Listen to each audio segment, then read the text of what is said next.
Awas, pelakor gunakan ini agar suami nggak bisa lepas. Assalamualaikum warahmatullahi wabarakatuh, para bunda yang semoga dirahmati Allah. Iya, ada banyak cara dari pelakor untuk melumpuhkan hati suami incarannya, agar suami nggak bisa lepaskan pelakor. Ya, kira-kira apa saja ya cara itu? Oke, jadi cara yang pertama, Bun, pelakor akan menghasut suami bunda dengan tatapan matanya, rayuannya, dan wewangian yang dia pakai. Awal mula, pelakor mulai melumpuhkan kesetiaan suami bunda. Dia akan terus berusaha memberikan sajian yang terbaik dari segi penampilannya, dari segi covernya.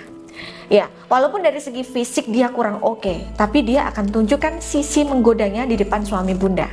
Nah, inilah yang membuat suami bunda ini mulai terpikat dan terhasut pada pelakor, Bun. Apalagi ditambah aura bunda ini lemah di mata suami, sehingga mudah bagi suami untuk terpengaruh godaan dari pelakor.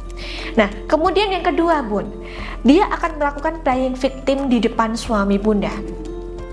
Jadi, si pelakor ini akan berusaha terlihat terzolimi di hadapan suami bunda. Ya, mungkin dia akan bilang kalau dirinya nggak pernah diperhatikan oleh suaminya, jarang diperdulikan suaminya, bahkan dia hanya hidup sebatang kara. Hal ini untuk memancing sisi maskulinitas suami bunda agar menjadi sosok pahlawan bagi si pelakor itu. Nah, ketika suami merasa dihargai, ketika suami merasa dianggap pahlawan bagi orang lain, itu akan memancing ego dan syahwatnya suami sehingga mudah bagi pelakor untuk mempengaruhi alam bawah sadarnya suami dan menghasut suami agar suami nggak bisa lepas dari pelakor itu, Bun. Nah, bahkan nggak hanya itu, pelakor ini akan bisa saja mengendalikan energi negatif berupa susuk atau pelet untuk menggoyahkan kesetiaan suami bunda.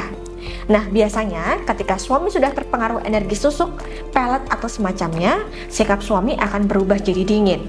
Dia akan cuek, bahkan kebaikan bunda sekecil apapun tidak akan terlihat di mata suami.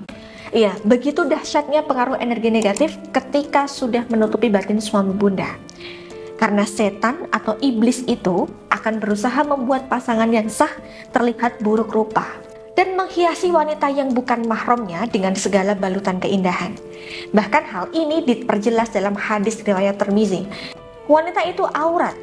Ketika ia keluar, setan akan memperindahnya. Jadi, kalau suami bunda ini sering menyepelekan bunda, kalau diajak ngomong jarang menatap bunda, bahkan merasa nggak nyaman dengan bunda, maka bisa jadi ada indikasi pengaruh negatif yang melekat di batin suami. Nah, untuk itu pengaruh negatif ini harus segera dibersihkan secara spiritual. Caranya, bunda bisa berzikir dengan memanfaatkan energi berkah dari wasilah tasbih karomah Al-Madinah. Manfaat ketika bunda berzikir menggunakan tasbih karomah Al-Madinah itu banyak, Bun.